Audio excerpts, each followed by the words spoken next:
The gun was already in Maggie Hurst's hand when John Hartwell walked through the door. She had not meant for it to end this way. She had not meant for any of it to end this way. The lantern on the table threw orange light across the walls of the small land office in Colton's Creek, Wyoming Territory, and the shadows it cast were long and strange and trembling. Outside, the wind was doing what Wyoming wind always did. It was trying to take everything apart. The sign above the mercantile was banging. Somewhere a horse was screaming.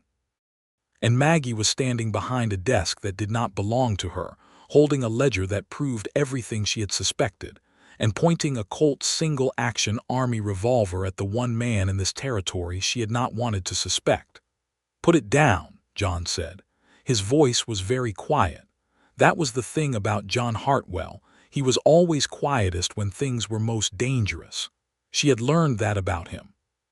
She had learned too many things about him, and now she could not unknow any of them. "I found it," she said. Her voice did not shake. She was proud of that. "I found the deed transfer. Your name, John, your signature, dated 3 weeks before you ever introduced yourself to me. You knew the whole time what Caldwell was planning to do with my land." He did not move. He stood in the doorway with his hat in his hand and the Wyoming dark at his back, and he looked at her the way a man looks when he has been caught carrying a secret that was too heavy to keep much longer anyway. "Maggie, do not say my name like that." She pressed her thumb against the hammer. "Do not say my name like I am something you are trying to calm down. Tell me the truth, right now. Tell me the truth, or I will walk out of this office and burn every bridge you have ever asked me to trust." The lantern flickered. The wind pushed against the window glass. John Hartwell took one slow breath, and then he said the last thing she expected him to say. "I was trying to stop it." Those 4 words landed in the room like stones dropping into still water. Maggie did not lower the gun, but something in her chest shifted just slightly, like a door that had been bolted for a long time beginning to loosen on its hinges.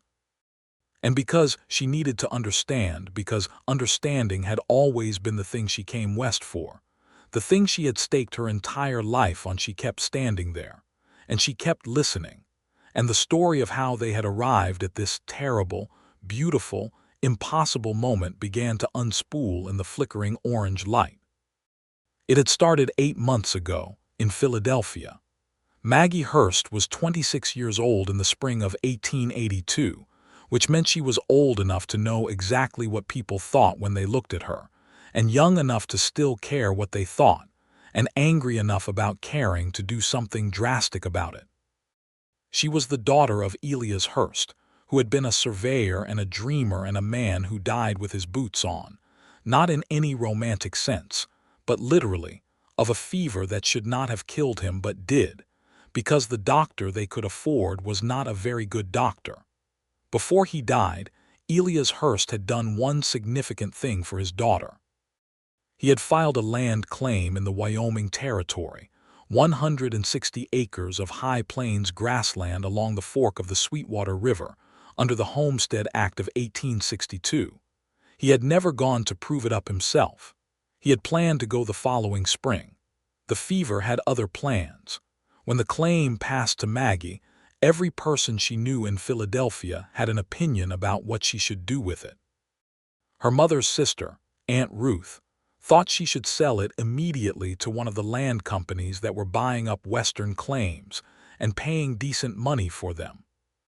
Her mother, who had been quietly devastated since Elias died, thought Maggie should find a husband first and then let the husband decide. Her father's old surveying partner thought the land was probably worthless anyway, since the railroad had shifted its route south, and nobody was going to want a farm that far north of the main line. Not one of them thought Maggie should go herself. That was, naturally, exactly what she decided to do. She did not make the decision impulsively. Maggie Hurst was not an impulsive woman. She was methodical, and she was stubborn, and she had been told her entire life that she was too smart for her own good, which she had always interpreted as a compliment delivered by people who lacked the courage to call it one directly. She spent 3 months reading everything she could find about homesteading, about the Wyoming Territory, about the Homestead Act and what it required. The law was clear. She needed to live on the land for 5 years, make improvements, and then she could own it outright. A woman could do that. A single woman. It was in the law. Nobody could stop her. What the books did not fully prepare her for was the sheer physical fact of the West. She had imagined wide open spaces, and she got them. But they were wider and more open than she had imagined. And the spaces were full of wind and dust, and a kind of silence that was not actually silent at all, but was full of sounds she did not yet have names for. She took the train as far as the Union Pacific Line went in that direction, which was Rawlins, Wyoming Territory, and then she hired a wagon to take her north toward Colton's Creek, which was the nearest town to her father's claim. The wagon driver was a man named Pepper, who was 60 years old and missing 2 fingers on his left hand and who did not talk much, which suited Maggie fine because she was busy looking at the landscape and trying to feel whatever it was she was supposed to feel about it. The grass was yellow. The sky was enormous. The mountains to the west were still white at the tops even in late March, which surprised her. She had not thought about snow. She had not packed adequately for snow. She added this to the list of things she was going to have to figure out. Colton's Creek was not large. It was a main street with a collection of wooden buildings arranged along it like teeth that had not come in straight, and a population of roughly 300 people who were mostly men, mostly sunburned, and mostly curious about the woman who had arrived on Pepper's wagon with 2 trunks and a surveying kit, and no husband and no apparent plan to get one. The woman who ran the boarding house was named Clara Finch, and she was direct in the way that women who had survived the frontier for a long time tended to be direct.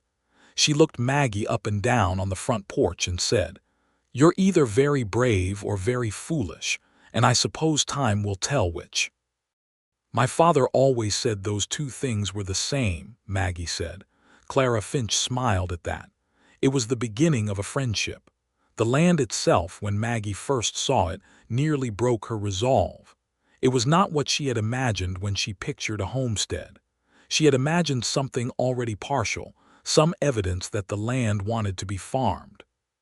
What she found was 160 acres of high plains grassland in mid-March, frozen and brown and crisscrossed by small creek beds that were barely running. There was no structure on it. There was nothing on it except a rusting stake marker at each corner that her father had paid to have placed. The wind came off the mountains and cut right through her coat. She stood there for a long time. She did not cry, because she had made a decision before leaving Philadelphia that she was not going to cry about things that were difficult but not impossible. She pulled out her notebook, and she started writing down everything she could see, everything she would need, and everything she was going to build. She was still writing an hour later when the cold drove her back to the wagon. It was Clara Finch who first mentioned John Hartwell. This was about 2 weeks after Maggie arrived, when she had already been to the land office 3 times to verify her claim paperwork and had started making arrangements to buy lumber for a small cabin. Clara mentioned him in the context of a warning, which was not a promising introduction. "You'll run across Hartwell eventually, since you're building out near the North Fork," Clara said over breakfast one morning. "He runs cattle on the adjoining section. Good man, I think. But he's been here 5 years, and he's got his way of doing things, and he doesn't always take to newcomers who come in with plans before they understand the land." "I understand the land," Maggie said, though she was aware even as she said it that this was not entirely true. "You understand what books say about it," Clara said kindly. "That's a different thing." Maggie had filed this away without much comment. She had a great many things to figure out before she needed to worry about a neighboring cattleman and his preferences. She met him on a Tuesday in early April, and it was not the introduction she would have chosen. She had been attempting, on her own, to redirect a section of fence line that she felt was encroaching on the eastern boundary of her claim. The fence belonged to John Hartwell, or at least she assumed it did, since it was on the eastern side and the land to the east of her claim was Hartwell's. She had brought her father's surveying equipment, and she had measured it 3 times, and she was confident, with the kind of confidence that comes from careful measurement and careful thought, that the fence line was running approximately 4 feet inside her boundary. 4 feet did not sound like much, but across a claim that long it added up to something significant. She was in the process of removing one of the fence posts, which she had decided was technically on her land, and therefore technically her fence post, when she heard hoofbeats and looked up to find a man on a roan quarter horse watching her from 20 feet away. He was perhaps 30 years old, broad through the shoulders in the way that men who worked outdoors were broad, with dark hair under a battered gray hat and an expression that was not quite a frown but was in the neighborhood of one. He had the kind of face that looked like it spent most of its time outdoors, weathered at the edges, with lines around the eyes that came from squinting into Wyoming sun and Wyoming wind. He was looking at her with an expression she recognized immediately. It was the expression of a man who was trying to figure out whether he was angry or puzzled and had not yet decided. "That's my fence post," he said. "It's on my land," she said. She did not stop what she was doing. There was a pause. He swung down from the horse in one easy motion and walked toward her, and she straightened up and faced him, because she had decided before she left Philadelphia that she was not going to be the kind of person who backed down when men rode up on horses expecting her to. "John Hartwell," he said, and he extended his hand. She shook it. "Maggie Hurst, I own the claim to the west of yours." "I know who you are," he said. "Clara told me you were coming." He looked at the fence post she had been working on, and then he looked at her surveying equipment, and something changed in his expression. Not the frown exactly, but something that was maybe its opposite. "You measured it 3 times," she said. "The fence line is 4 feet inside my boundary along this section. I have it marked here." She showed him the notebook. He looked at the notebook for a moment. He looked at the fence line. He looked back at her. Then he said something she had not expected at all. "You're right," he said. "That line was put in by the previous owner of my section before I bought it. I always thought it sat wrong. I never measured it." She blinked. "You're not going to argue with me." "Why would I argue with a measurement?" He said it simply, without any apparent irony. "If the measurement says the line is wrong, the line is wrong. I'll move it." She stood there for a moment, holding her notebook, and she felt something she had not felt in the 2 weeks since she arrived in Colton's Creek, something she had not realized she had been bracing against. She had been preparing for a fight, and the fight had not come. It was a strange sensation. She was not entirely sure she trusted it. "I can help you mark the correct line," she said, because she was not someone who simply received help and gave nothing in return. "I'd appreciate that," he said. They spent the afternoon marking the correct boundary line. He worked alongside her without comment, without condescension, without any of the mild corrections or quiet suggestions that she had been getting from every man in Colton's Creek since her arrival. When she made a calculation, he held the other end of the measuring line. When she drove a stake, he handed her the mallet. When she showed him the notebook, he read what she had written and asked intelligent questions. By the time the sun was dropping toward the mountains, she was deeply unsure what to make of John Hartwell. She was even more unsure 3 days later, when she arrived at the lumber yard to pick up the first load of materials for her cabin, and found that the owner, a man named Webb, was hesitant. "I need to speak plainly with you, Miss Hurst," Webb said, not meeting her eyes in the way men did when they were about to say something they knew she would not want to hear. "I've had an inquiry from a party in town about this lumber, another buyer. They're offering more than your contract price, and they're asking me to prioritize their order." "I have a signed contract," Maggie said. "You do," Webb agreed. "But the other party is Mr. Caldwell, and Mr. Caldwell has a lot of business in this town." This was her first encounter with Warren Caldwell, though she did not know it yet. All she knew was that a man she had never met was trying to take her lumber, and the man who held her contract was wavering about whether to honor it. She held herself very still, and she said, "Mr. Webb, you will honor the contract or I will pursue legal remedy, and I will make certain that every homesteader in this county knows that your contracts are not worth the paper they're printed on." Webb honored the contract, but he charged her a handling fee that had not been in the original agreement, and she paid it because she needed the lumber, and she did not yet know enough about legal remedy in Wyoming Territory to make the threat stick. She added Warren Caldwell to the list of things she needed to understand. She learned about Caldwell from Clara Finch over supper that evening. Caldwell was a land speculator. He had arrived in Colton's Creek 2 years earlier with money from Eastern investors who wanted to consolidate small homestead claims and sell them at profit once the railroad expanded. He had already purchased or pressured out 7 or 8 claims in the area. He was smooth and well-dressed, and he had the local land agent in his pocket, which meant that when disputes went to the land office, they tended to go his way. "He'll come for your claim," Clara said. "Anyone on the Sweetwater Fork he'll come for eventually." "Let him come," Maggie said. Clara gave her the look again, the brave or foolish look. The cabin took 6 weeks to build, which was longer than Maggie had planned and shorter than people told her it would take. She hired 2 men from town for the heavy framing work and did everything else herself. She learned how to use a draw knife.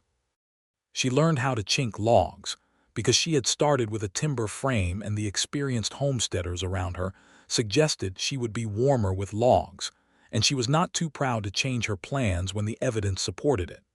She moved into the cabin on the 1st of June with a potbelly stove, a bed frame she had built herself from pine, and a roof that she was fairly confident would not leak. John Hartwell had come by twice during the construction, both times with practical purposes. The first time, he brought an extra crate of nails he had ordered too many of and offered them at cost, which she accepted. The second time, he came to warn her that he had seen what looked like weather coming off the mountains and she might want to secure her materials.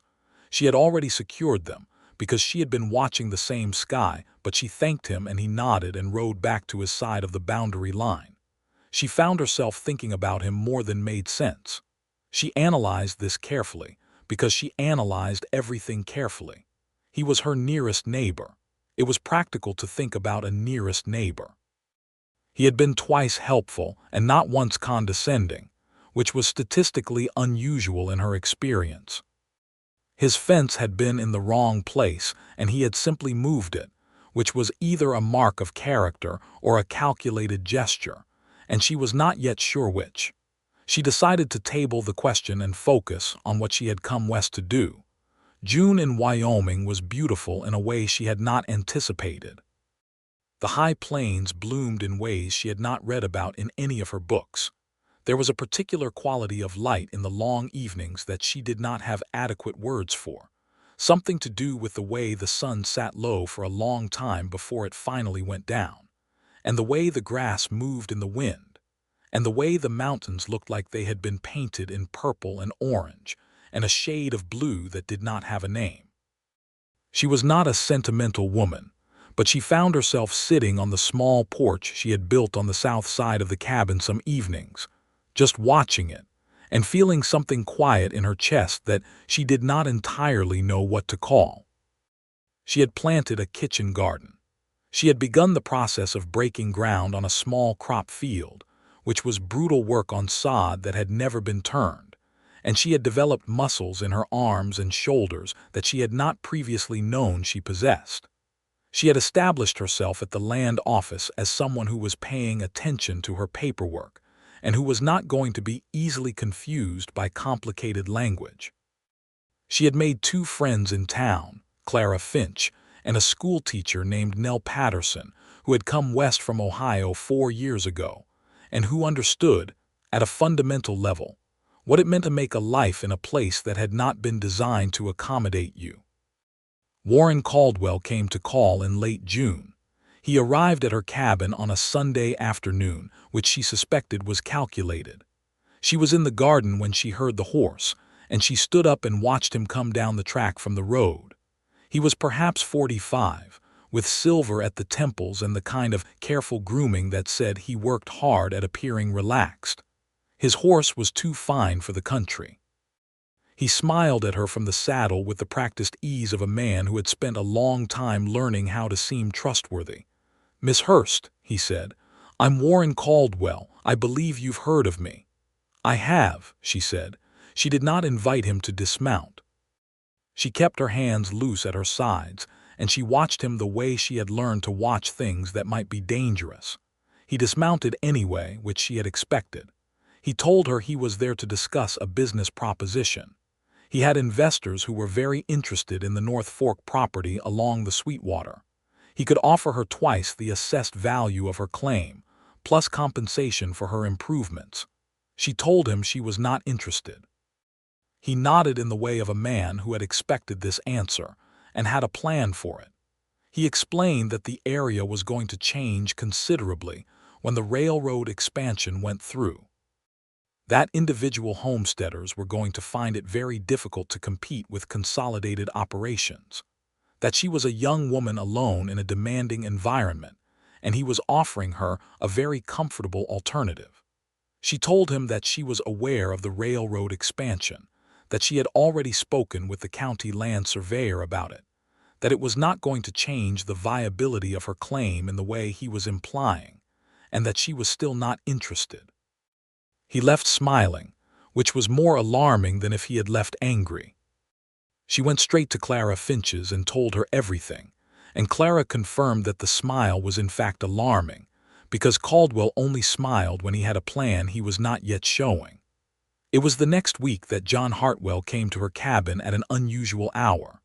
It was early evening, and the light was doing its long, slow amber thing, and she was at the table working on the quarterly improvement report she was required to file with the land office. She heard the horse and thought at first it might be Caldwell again, and she moved to where she had hung the colt on a peg near the door. But it was John, and she opened the door and he was standing at the foot of the porch steps with his hat in his hand, which she had noticed was a thing he did when he was about to say something careful. "You should know something," he said. "Caldwell has been talking to Mitch Greer at the land office. I don't know what they're saying, but I know Greer has been riding out to your section twice in the last week, and both times he came back through town and stopped at Caldwell's office."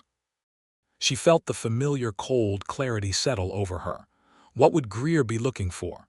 Anything that could be used to challenge your claim. Failure to make improvements, absence from the property, procedural irregularities in the original filing. He paused. "You should make sure your documentation is complete." "It is complete," she said. Then she thought about it. "But I want to look at it again. Come in." He came in and sat at the table, and she pulled out every piece of paper she had, the original claim filing, the improvement reports, the receipts from the lumber yard, the affidavits she had been careful to get from Webb, and the two men who helped her frame the cabin. John read through them with her, not because she needed him to, but because two pairs of eyes were better than one and she was beginning to trust his eyes. Everything was in order. She knew it was in order, but knowing it and having someone else confirm it were different things, and she was grateful for the latter even if she was not quite ready to say so. "Thank you," she said when they had finished. "You didn't have to come and tell me." "No," he said. There was a pause. The evening light was coming through the west window, and it made the cabin warm in color if not in temperature. And outside the meadowlarks were doing what meadowlarks did in Wyoming on summer evenings. She looked at him across the table, this man who kept showing up with useful information and no visible agenda, and she said the question she had been sitting on for 2 months. "Why do you keep helping me?" He was quiet for a moment. He turned his hat in his hands, which was a habit she had identified as what he did when he was thinking carefully. "Because you're doing something hard," he said, "and you're doing it right, and there aren't enough people in this county who try to do things right." It was not a romantic answer. It was not a flattering answer in any of the ways she had been taught to receive flattery. It was simply a statement of principle, delivered plainly by a man who appeared to have more principles than was common. She found it, against all her careful analysis, to be the most disarming thing anyone had said to her since she arrived in Wyoming Territory. She did not say any of this. She said, "I'm making coffee. "Do you want some?" He said he did. They drank coffee as the light faded, and he told her about the land. Not in the patronizing way people had been telling her about the land, as if she were incapable of learning it, but in the way of someone sharing something they found genuinely interesting. He told her about the Sweetwater River's patterns, which would affect her irrigation in late summer. He told her about the particular freeze-thaw cycle of the North Fork soil, which would affect what she could grow and when. He told her about a section of her land where the grass grew differently because of something going on underground, which he said might be a spring, and if it was a spring it would be enormously valuable. She listened, and she asked questions, and she wrote things in her notebook, and at some point she realized that the evening had become fully dark, and the lamp was the only light, and she had been sitting here for 2 hours with John Hartwell, and had not once felt the particular guarded tension she felt in most rooms with most people. He left around 9, and she sat for a while after he was gone, thinking about that. July came, and with it the full force of Wyoming summer, which was not what people in Philadelphia meant when they said summer. The days were bright and hot, and the nights were cold, and the difference between the two was enough to crack green wood if you were not careful. Maggie's garden was doing well. Her field crop, a modest planting of winter wheat, had taken. She had begun to feel the land under her, not just conceptually but physically, in the way she had hoped she would feel it when she decided to come west. She saw John 2 or 3 times a week, sometimes by accident on the boundary line, sometimes by intention when one of them had something useful to tell the other. She lent him her copy of a surveying manual he had mentioned wanting to read. He brought her a jar of salve from his housekeeper, Mrs. Dooley, for the rope burn she had gotten from fencing work, delivered with a note that said simply, "From Mrs. Dooley," as if he needed to be clear about who had thought of it. She added this detail to the running analysis she was conducting in the private back section of her brain, the section where she kept the things she was not yet ready to think about directly. It was in early August that Warren Caldwell made his next move, and this one was more serious than a Sunday visit with a proposal. Maggie arrived at the land office in Colton's Creek to file her mid-year improvement report, and found Mitch Greer behind the counter looking both uncomfortable and smugly prepared, which was a bad combination. He told her that he had received an amended survey of her claim section, commissioned by an undisclosed third party, which indicated a discrepancy in the original corner stakes. He said this discrepancy might affect the boundaries of her claim and would require a formal review. She stood very still. She kept her voice even. She said, "Show me the amended survey." He showed her. She read it carefully. The amended survey claimed that the northeast corner stake had been set incorrectly by her father's surveyor in 1878, which would shift the boundary of her claim in a way that happened to exclude the section of land nearest the river. The section nearest the river was the most valuable section. It was also, not coincidentally, the section where she believed the underground spring was located. "Who commissioned this survey?" she asked. Greer said he was not at liberty to say. She said, "I will be speaking to an attorney." She went directly from the land office to the office of the one attorney in Colton's Creek, a man named Aldous Pierce, who was 70 years old and mostly handled wills and property disputes, and who she had met at Clara's church gathering in May. He listened to her carefully, and he told her that a challenged corner stake was serious, that it could potentially be used to invalidate a portion of her claim, and that the law was complicated on this point. He told her she would need an independent survey to contradict the one Greer was using. "Do you know any surveyors?" he asked. "I can do the survey myself," she said. "I was trained by my father. I have the equipment." He hesitated in the way of a man who was about to say something about whether a woman's survey would be accepted, and she watched him decide against it, which she appreciated. "Get it notarized," he said instead. "Every measurement, every stake." She did the survey over 4 days, working from sunrise to sunset, methodical and exhaustive. She documented everything. She had the coroner stakes independently verified by 2 witnesses, one of them Nell Patterson and one of them, after she asked him, John Hartwell. John was quiet during the verification process. He said very little, but he was precise and careful, and he signed his name to the witness affidavit without hesitation, which she knew carried weight because he was a recognized landowner in the county with 5 years of standing. "Caldwell will not like that you did this," she told him when they were done. "I'm aware," he said. "He might make things difficult for you." "He might," John agreed. He did not seem particularly troubled by this prospect. She submitted the counter-survey to Aldous Pierce, who filed it with the Territorial Land Office in Cheyenne, bypassing Greer entirely. This created a delay while the Territorial Office reviewed both surveys, during which Greer's challenge was technically suspended. Caldwell, she was told by Clara, was furious in the controlled, deliberate way that was much worse than ordinary fury. The weeks of waiting were difficult. She threw herself into work, which was what she always did when she was anxious. She finished the fence on the eastern boundary. She dug a drainage channel for the garden. She made improvements to the cabin, added a second window, built shelves, bricked in a more efficient hearth. She filed every receipt and notation in her record book, and she spent evenings sometimes, more often than before, sitting on the porch with John Hartwell, who had developed a habit of coming by in the long twilight with no particular stated reason. They talked about books. He had a small collection he was willing to lend, and she lent him hers in return, and they argued pleasantly about Dickens and whether the characterization in Bleak House was too theatrical. They talked about the land. They talked about politics, because it was 1882 and the territory of Wyoming had passed the first women's suffrage law in the nation back in 1869, which they both found both remarkable and not sufficiently remarked upon.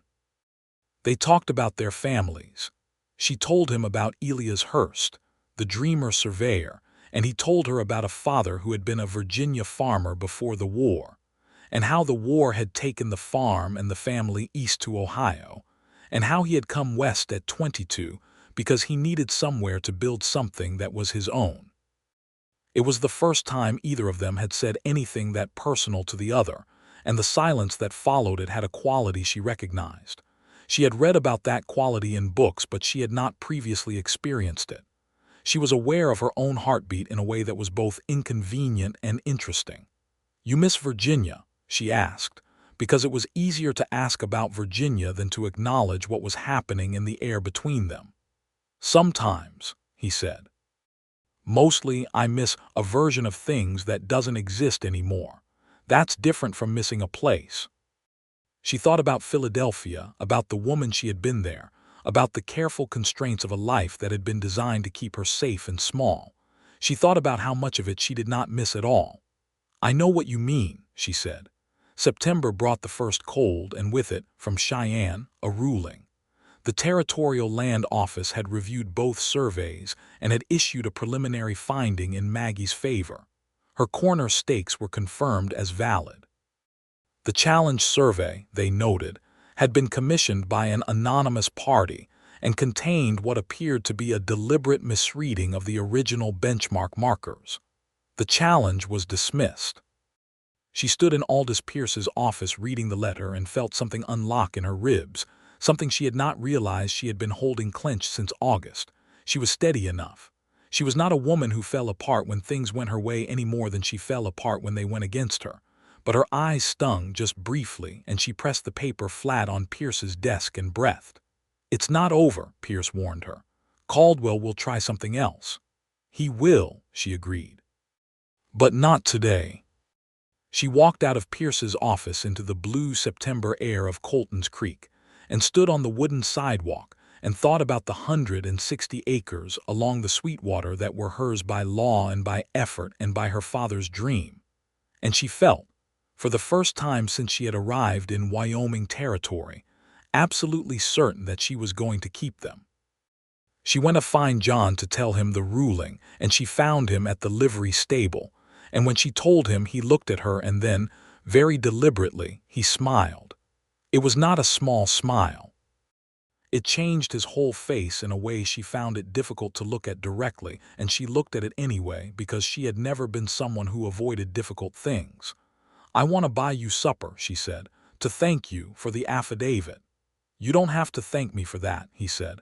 "I know I don't have to. I want to." He said he would like that very much. They had supper at the hotel dining room, which was the best restaurant Colton's Creek offered, which was not saying much. But the beef stew was good, and there was apple pie after. They sat across a table from each other in the lamplight and talked for 2 hours, and she was conscious the entire time of the strange doubled nature of the evening. The surface of it, which was two neighbors having supper, and the underneath of it, which was something she was going to have to make a decision about eventually. She made the decision walking home in the cold September dark, after he had walked her to Clara's front gate and tipped his hat good night. She stood outside Clara's door for a moment and she thought, "I came here to prove I could stand alone. I came here to make something that belonged to me by my own work and my own intelligence and my own determination. I am doing that. I have done it, or I am doing it, and nobody can take that away. And I find that I also, despite all prior assumptions about my own preferences and capabilities, wish very much that a particular person would stop tipping his hat at the gate and instead do something with better intentions." She was 26 years old in the year 1882, standing on a dark street in Wyoming Territory, and she found this development simultaneously alarming and wonderful. She said nothing about this to John for several weeks, because she was also sensible, and sensible people did not rush things. What she did instead was continue to be his neighbor. She returned the Dickens with a note inside that said she was currently revising her position on the characterization and would like to discuss it. He came by the following evening and they discussed it, and the discussion lasted until midnight, and somewhere around 11 o'clock. He stopped discussing Bleak House and looked at her across the table and said, "I think about you." She said, "I think about you too." He said, "I wasn't sure you did." She said, "I wasn't going to tell you until I was certain it wasn't going to affect my judgment about my land." He was quiet for a moment. Then he said, "Has it?" She thought about it honestly. "No," she said. "My judgment about my land is the same as it was. Possibly cleaner, actually, because you're part of why I still have it." He said, "I'd like to be something more than the reason you still have your land." She said, "I know. I think I'd like that too." They did not kiss that night, because neither of them was the kind of person who rushed, but they sat closer together than they had before, and when he left he held her hand for a moment at the door, and she felt the warmth of it for a long time after. October was golden and busy. The wheat harvest was modest but real. She filed her quarterly report with photographs of the improved cabin, the fenced fields, the garden. She had a long conversation with Aldous Pierce about the spring she had located on the northeast section, and he told her that if it was indeed a spring, it could potentially be registered as a water right, which would be enormously valuable. She also began to understand, gradually, the shape of Warren Caldwell's broader plan. It was Nell Patterson who gave her the first piece of it, almost accidentally, during a schoolhouse evening in late October. Nell mentioned that Caldwell had been buying claims along the entire North Fork, not just Maggie's section but 3 others, creating a contiguous block of land. She mentioned that the railroad survey, the actual current survey, and not the outdated one Maggie had been working from, now showed a spur line going directly through the North Fork Valley. Whoever owned that contiguous block of land would be in position to negotiate right-of-way fees with the railroad that would be worth tens of thousands of dollars. Maggie sat with this information for 2 days, turning it over and examining it from every direction. The shape of it was beautiful in the way that dangerous things were sometimes beautiful. Caldwell did not simply want her land because it was good agricultural land. He wanted it because it was the keystone of a much larger plan, a plan that would make him very wealthy at the expense of every individual homesteader along the North Fork. She went to John with this, and he listened to it, sitting at her kitchen table with his hands wrapped around a coffee cup, and she watched his face while she explained it. She had become good at reading his face over the months. She watched something there that was not quite what she expected, something careful, something with a held quality to it. "You knew some of this," she said. It was not a question. She was too good at reading evidence to let it stay a question. He looked at her. He set down the cup. He said, "Not all of it, not the railroad spur, but yes, some of it." "What part did you know?" "When I bought my section 5 years ago, I bought it through a land agent in Cheyenne. The land agent was a man named Davis. I found out 2 years ago that Davis was one of Caldwell's investors." He paused. "I don't know what that makes me in this situation. I have been trying to figure that out." "Are you invested in Caldwell's operation?" "No. I bought my land fairly, and I own it outright, and I have no financial connection to Caldwell.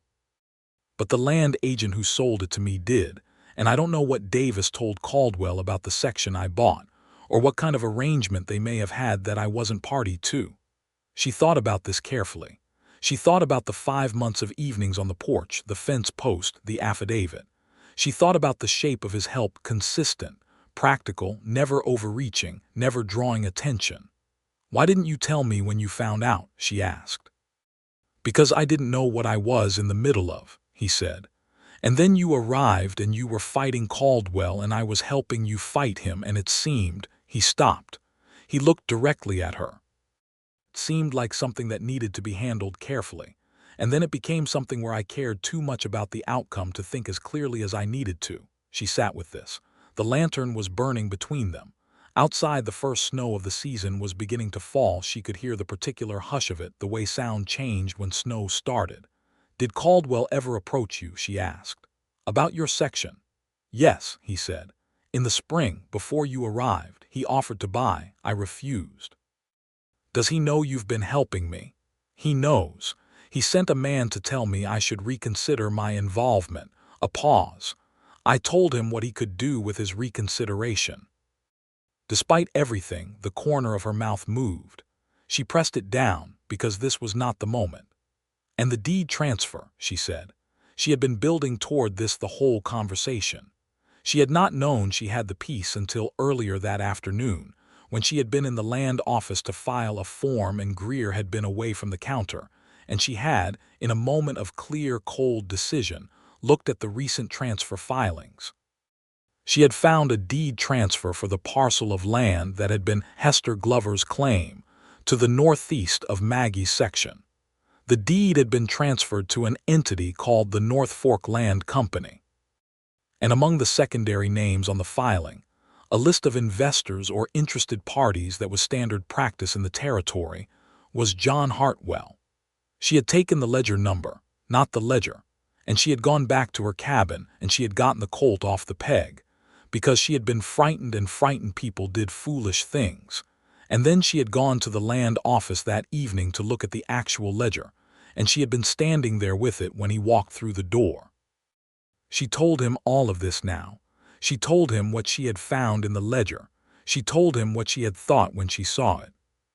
She told him about the gun, and she watched his face while she told him.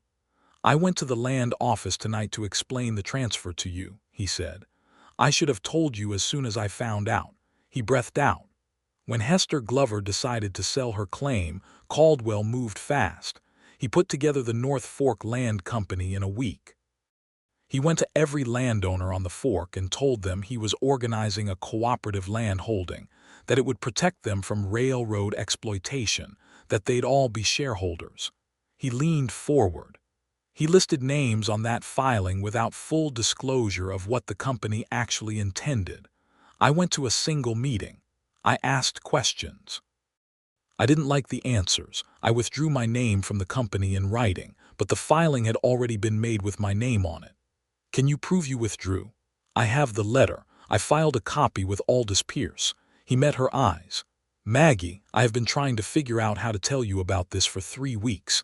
Every time I thought I had the right words, I thought about how it would look, and I kept thinking I would find a way to make it look right first. That was cowardly." She looked at him for a long time. She was 26 years old and she had come west to prove something, and she had proved it, and she was sitting across a table from a man who had made a mistake of omission and was owning it with something that looked very much like integrity. "Show me the letter to Pierce," she said. "Tomorrow morning," he said. "No," she said. "Tonight." He went to his house and came back 40 minutes later with the letter, which was dated 6 weeks ago, which was consistent with everything he had told her, and which clearly stated that John Hartwell was withdrawing his name from all association with the North Fork Land Company, that he believed the company's stated purposes were misrepresented to participants, and that he was preserving the right to testify to this fact if required. She read it twice. She folded it and handed it back to him. The snow outside had gotten heavier and his hat was damp with it. "You should have told me," she said. "I know. If you had told me, I would not have walked into the land office tonight with a gun. I know that too. If you ever keep something from me again that affects my land or my livelihood or my safety, I won't," he said. And the way he said it was the way he said things that were true. She had learned the difference over 5 months of evenings. She looked at him across the table, this man who was complicated and honest and made mistakes and owned them, and had stood beside her for 5 months on the hardest piece of work she had ever done. She thought about the guns on the peg and the ledger in the land office and the letter in his hand. She said, "John." He said, "Yes." She said, "Come here." He came around the table and she stood up and she put her hands on either side of his face, and she kissed him. With the snow falling outside and the lantern burning between them, and Wyoming settling down quiet and white around the walls of the cabin she had built herself. He kissed her back with care and with feeling and with both of his hands on her shoulders, and it was nothing like the calculated thing she had been prepared to feel, and everything like something she had not had adequate words for until that moment. The next morning, they went together to Aldous Pierce's office. Pierce heard the full account of the North Fork Land Company and what they now knew about the railroad spur, and he was quiet for a long time, the way old men were quiet when they were thinking very hard. Then he said that what Caldwell had done, listing names on a public filing for a land entity without proper disclosure of intent and without signed consent from all parties, was potentially fraudulent. He said that if they could document the pattern, the surveyor, the amended survey, the anonymous challenge, the land agent connections, the entity filing, they had the basis for a complaint to the territorial governor's office and potentially to federal land authorities. "A woman's complaint," Maggie said, "and a man who was listed on the filing." Pierce looked at her. He had the old wisdom of a man who had been practicing law on the frontier for 40 years. "You have documentation," he said. "Documentation does not have a gender." She had spent the last 5 months building exactly that documentation. She went back to the cabin and she spread every piece of paper she owned across the table, and John sat across from her, and they worked through it for 2 days, building the narrative in a form that could be filed with a federal land office, piece by piece, fact by fact, in the careful, methodical language that her father had taught her to use when precision was the only armor available. She sent the complaint to Cheyenne by post in November, addressed to the Territorial Land Office and carbon-copied to the Federal Land Commissioner in Washington. It was 47 pages long, and it was the most thorough document she had ever produced. Pierce reviewed it and said it was excellent.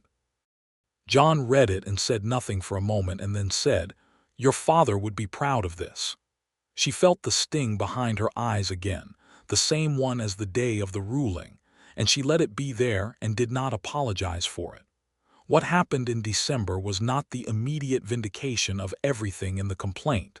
The federal government did not work that way, and she knew it.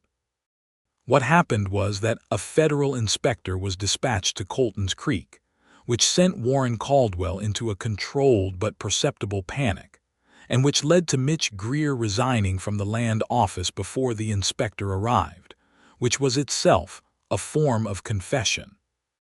The inspector was a man named Fletcher, from the Bureau of Land Management, and he arrived in Colton's Creek on a gray December day with the manner of a man who had reviewed many complaints and had learned to reserve judgment until he had seen all the evidence.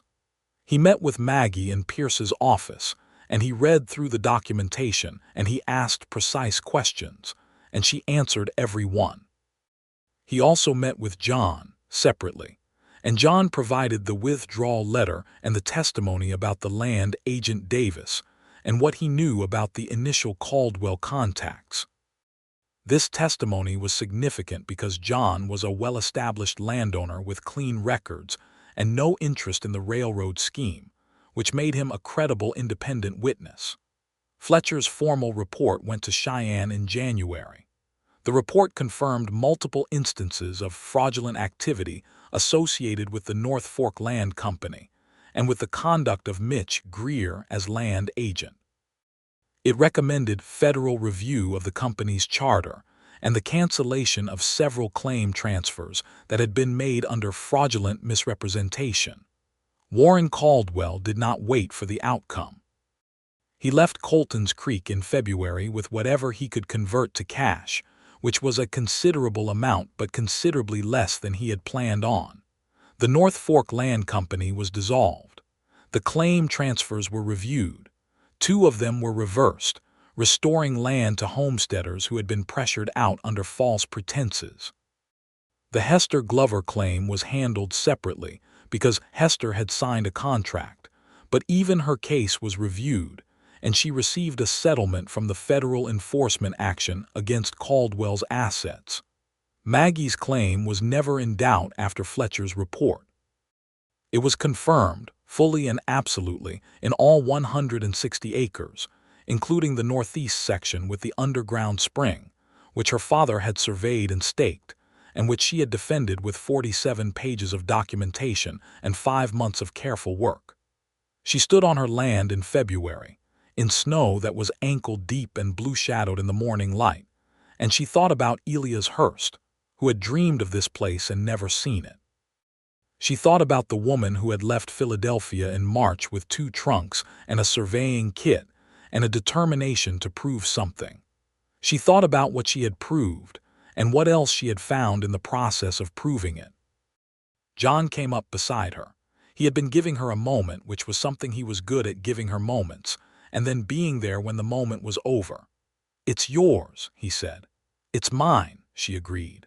The cold air was clear and the mountains were white and the Sweetwater was frozen in its bed, but it was still moving underneath, still finding its way through the winter dark, which she had decided was the right metaphor for most things worth keeping. She turned to him and he looked at her, and she knew, with the same clarity she brought to surveys and legal filings and every other thing she had decided in her careful, determined life, that she wanted him in it. Not as someone to depend on, not as someone to rely on for the hard things, but as someone to share the hard things with, and the good things, and the long evenings on the porch, and the arguments about Dickens, and the Wyoming light that still did not have adequate words. She said, "Are you going to ask me, or am I going to have to ask you?" He looked at her for a moment, and the corner of his mouth moved in the way she loved. "I was working up to it." "I don't recommend working up to things," she said. "In my experience, it leads to 47-page documents." He laughed, and it was a full, warm laugh, and she felt it in her chest. Then he reached into the pocket of his coat and he held out something in his palm. It was a ring, simple gold, and she recognized it from the description he had once given of his mother, the Virginia farmer's wife who had loved the land even as the land was taken from her. "I wrote to my mother," he said. "She sent it." Maggie took it from his palm and looked at it, and then she put it on her own finger because she was not going to stand in February snow waiting for formalities when she had already made the decision. "Yes," she said.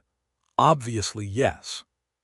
He kissed her in the snow, and the mountains watched, and the frozen Sweetwater moved underneath its ice, and the meadowlarks, who had not returned yet from wherever meadowlarks went in winter, would come back in April and find 2 people who had built something real in a place that had required every bit of what they had.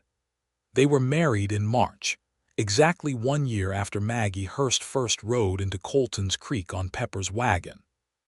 They were married in the church where Clara Finch had first smiled at her, and Nell Patterson stood up with her, and Aldous Pierce officiated because the minister was sick and Pierce had a license from decades ago that was possibly still valid, and they decided to proceed on the basis of it being valid.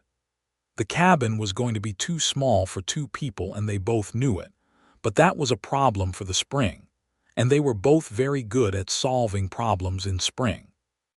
The spring of 1883 was busy in ways that were wonderful. They broke ground on an addition to the cabin, a proper second room, with windows on 3 sides that caught the morning light, and shelving along one entire wall for the books that had been multiplying between them for the past year. John moved his base of operations to the combined property, which meant the merged holdings were substantial, both the cattle operation and the homestead crop land, and they negotiated the management of it with the same careful precision they brought to everything. The spring was also busy in a way Maggie had not planned on, which was that she discovered in April that she was expecting a child. She sat with this information for a day before she told John, not because she was unsure of anything, but because she wanted a day to be entirely alone with the magnitude of it.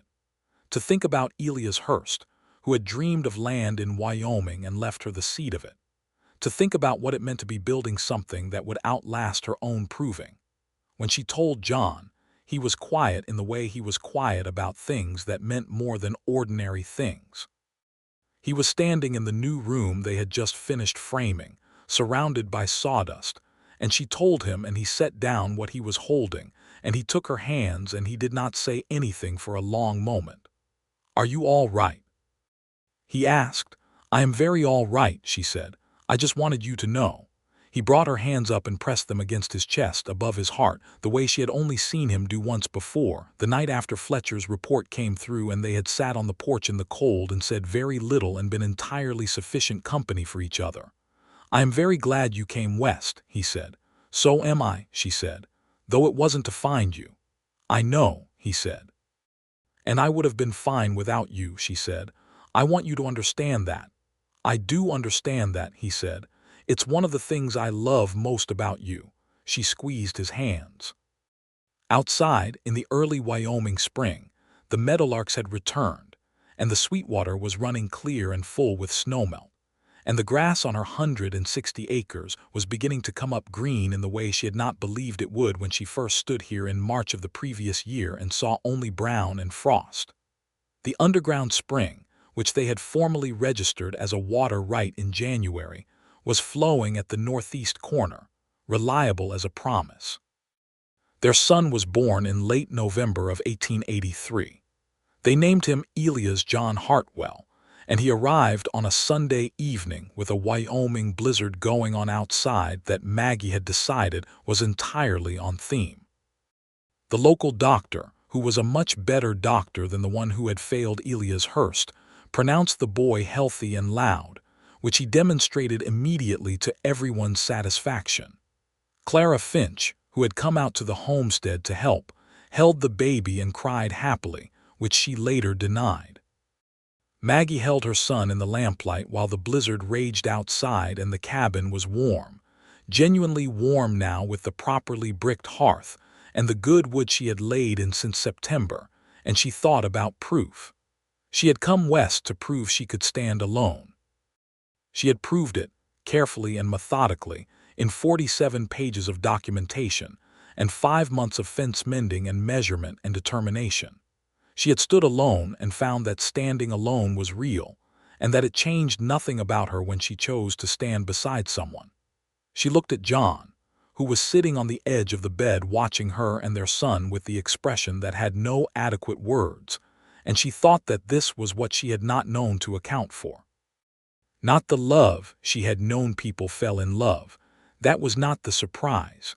The surprise was that it was possible to love someone without surrendering the thing you had worked to become.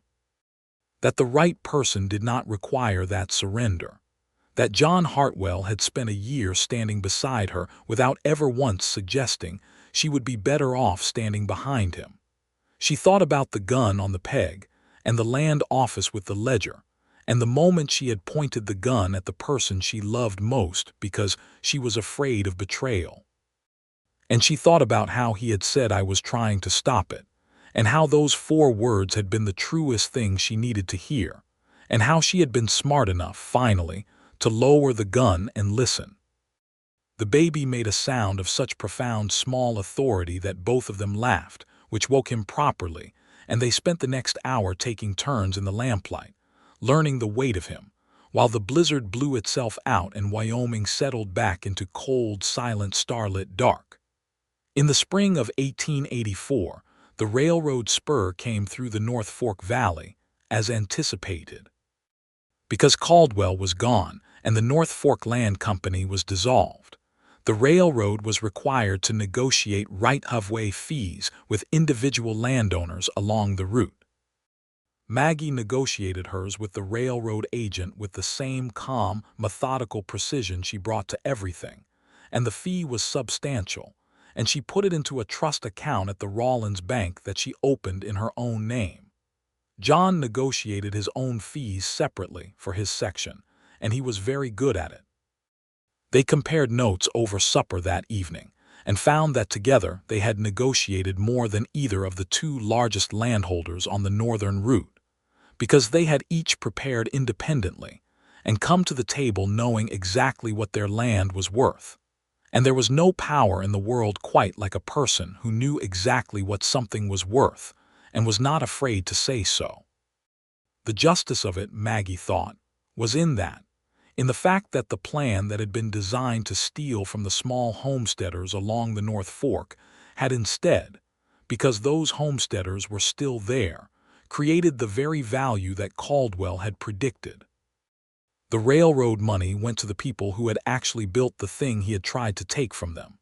2 of the homesteaders who had been pressured out of their claims during Caldwell's operation had returned after the federal enforcement action. Maggie knew both of them. She had helped them with their documentation when they came back, without being asked, because it was the kind of help that could be given, and she was now in a position to give it. Nell Patterson, the schoolteacher, married a man from the county surveyor's office in 1884, and Maggie stood up for her at the wedding and gave a speech that made Clara Finch cry again, which Clara still denied. The school in Colton's Creek had grown with the town, and there were now 14 children in it, and Elias Hartwell, who was walking with tremendous determination and no subtlety by the time he was 9 months old, would eventually be one of them. Aldous Pierce retired from law in 1885 and moved to Cheyenne to live with his daughter. Before he left, he told Maggie that she was the finest client he had ever had in 40 years of practice, and she told him that he was the only attorney in Wyoming Territory who had never made her feel like she needed to justify her right to be in the room. He shook her hand and he shook John's hand and he said, with the simplicity of a very old man who had seen enough to know what mattered, "Build something good here." They told him they already were. The summer of 1885 was golden in the way that the best Wyoming summers were golden, and Maggie was pregnant again, and the wheat harvest was the best they had managed yet, and John had expanded the cattle operation enough that he needed to hire 2 additional hands in the spring. The hands they hired were a young man from Kansas named Tom, who was 20 and hardworking and not yet sure of anything, and an older man named Rays, who had been working cattle in Wyoming since before the territory was a territory, and who knew every current and gully of the Sweetwater by heart. Rays taught Tom things about cattle that no book could teach, and John watched them work with the kind of satisfaction he was quiet about, and Maggie was not, because she had decided some time ago that it was important to name satisfaction when you found it, since there was so much in the world that went unnamed and therefore unrecognized and eventually forgotten. "You love this," she told him one evening on the porch, watching the sun go down over the mountains in the purple and orange that still did not have a name. "Yes," he said simply, "you built it. We built it. I built mine first," she said, "and then we built more." He laughed. "Yes," he said, That's right. The second child was another boy, born in January of 1886, and they named him Thomas after nobody in particular, because he arrived looking entirely like himself and nobody else. And the name, Thomas, seemed to fit in the particular way that some names simply fitted. Thomas was louder than Elias and more immediately opinionated, which Maggie recognized with some amusement as familiar characteristics. He had John's dark hair and her particular expression of focused concentration, which was probably going to make him either very successful or very difficult, possibly both. Clara Finch came out to the homestead when Thomas was a week old, and she sat in the chair by the stove with Elias in her lap. He was 2 years old and walking with tremendous authority everywhere and had opinions about everything. And she looked at Maggie nursing Thomas in the other chair and she said, "Do you remember what I said when you got off that wagon?" "Brave or foolish," Maggie said. "Do you know which it was?" Maggie thought about it honestly. "Both," she said. "That's what my father always said." "Your father was right," Clara said.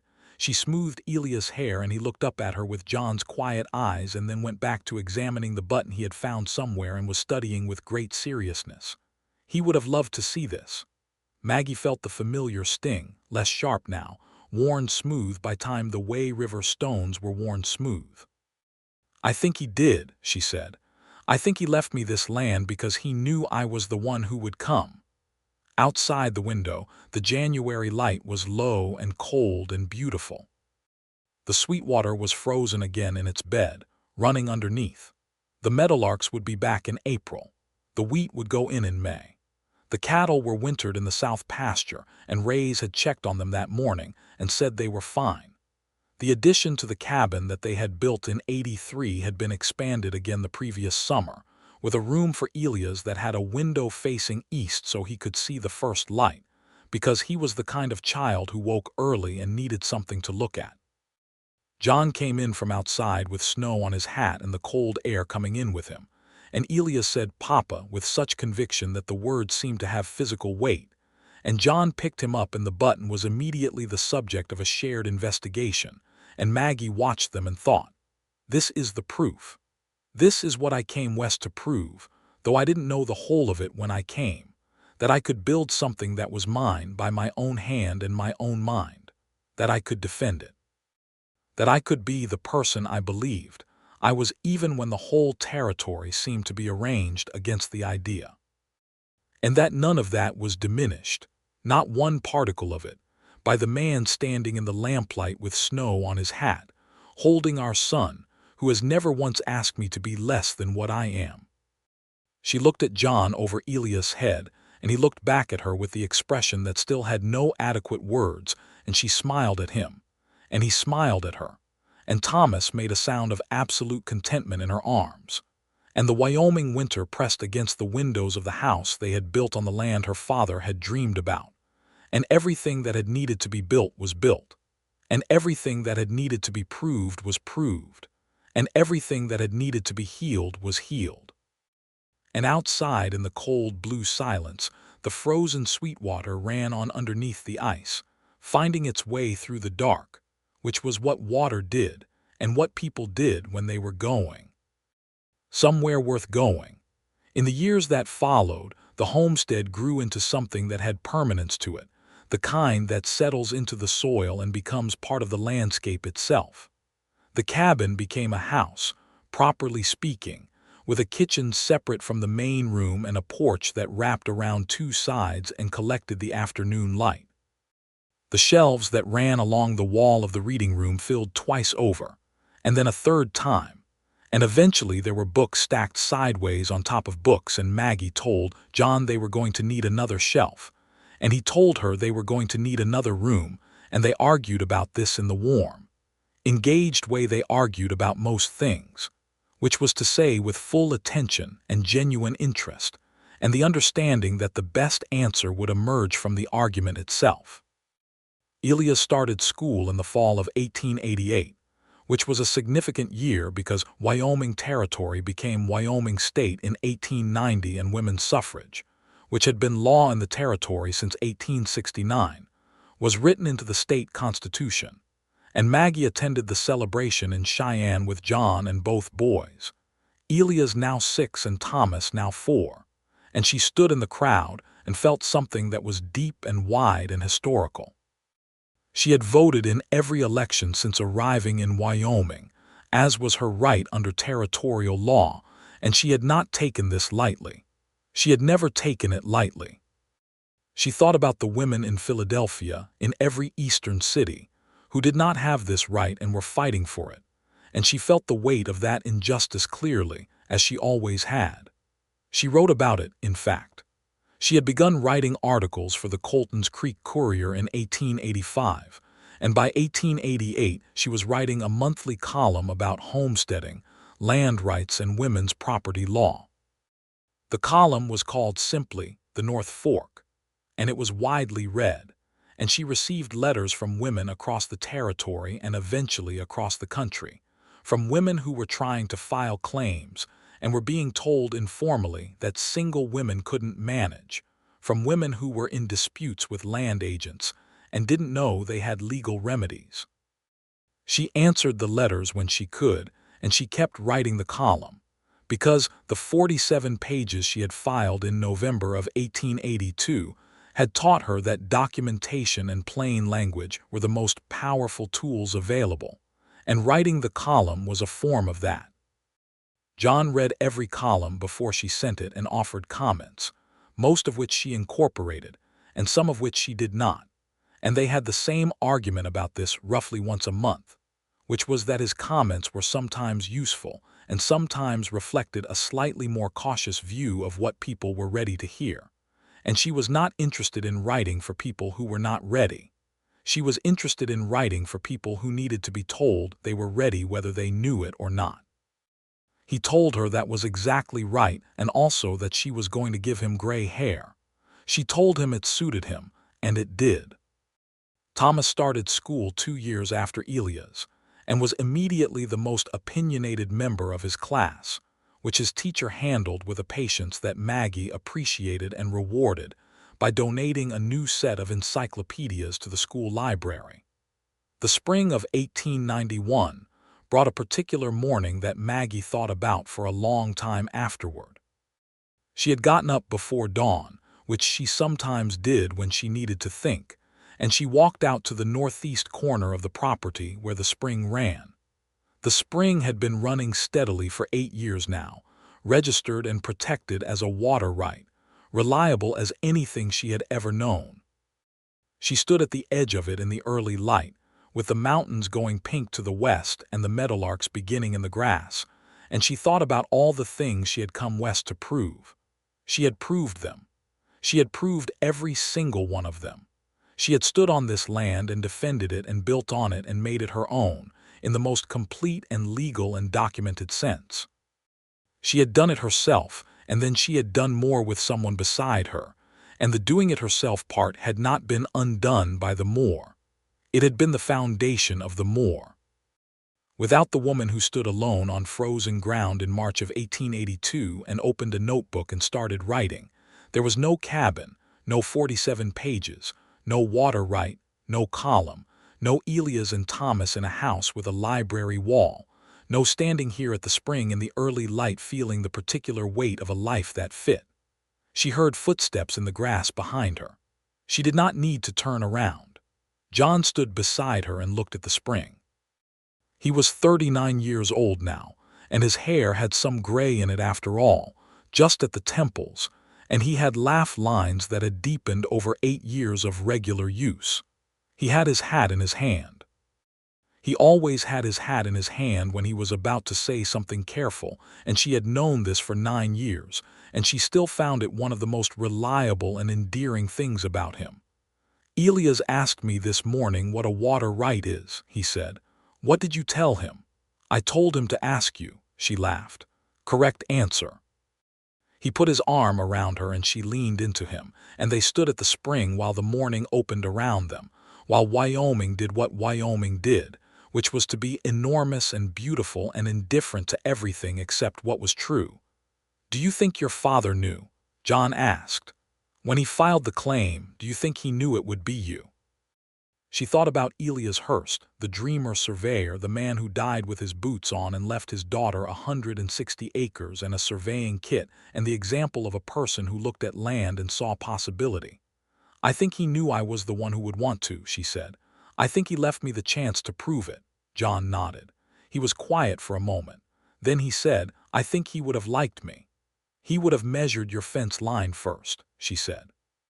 "And if it was in the right place, then he would have liked you very much," she said. The meadowlarks were in full voice now, and the light was coming up gold and long and full of everything she still didn't have adequate words for. And she was standing at the spring on her land beside the man she loved, and everything that had needed to be proved had been proved, and everything that had needed to be built had been built. And the Sweetwater ran on, and the grass moved in the Wyoming wind, and the spring flowed clear and cold, and certain from the deep underground place where it had always been waiting for someone to find it. And Maggie Hurst, who had come west to prove she could stand alone, stood in the light of a Wyoming morning and knew, with the clean, precise certainty she brought to surveys and arguments and everything else she had ever decided, that she had proved that and more than that, and that the more than that was the finest thing she had ever built.